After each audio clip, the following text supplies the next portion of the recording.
జగన్ మార్పులు 80 దాకా చేస్తారన్న ప్రచారం వాస్తవం కాదని తాజాగా YSR Congress party social media wing ప్రకటించింది. ఆ స్థానిక రాజకీయ పరిస్థితులు, కుల సమీకరణాల దృష్ట్యా వైసీపీలో 20 నుండి 25 స్థానాలు మార్పులు చేర్పులు ఉండొచ్చు. అంతేగాని 80 మంది అనేది ప్రచారం మాత్రమే. ఏ రాజకీయ పార్టీ అయినా కొంతమంది అభ్యర్థులు మార్చడం అన్నది సహజమే. ఏడాది క్రితమే గడప గడప ప్రోగ్రాం అప్పుడు 25 నుంచి 30 చోట్ల అభ్యర్థులు మార్చే అవకాశం ఉందని హింట్ ఇచ్చారు జగన్.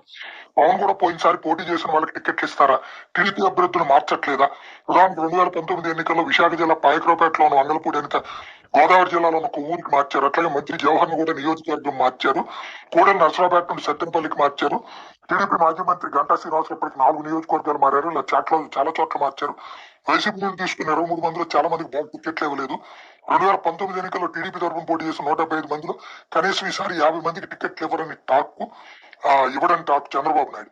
అంతేందుకు చంద్రబాబు చంద్రగిరిలో ఓడిపోయారు, కుప్పానికి వెళ్ళారు. తాజా కుప్పం మున్సిపల్ ఎన్నికల్లో టీడీపీ ఓడిపోయేసరికి మరో నియోజకవర్గం వెతుకుంటున్నారని టాక్. అలాగే మంగళగిరిలో ఓడిపోయిన లోకేష్ మరో చోటు వెతుకుంటారని తెలుస్తోంది.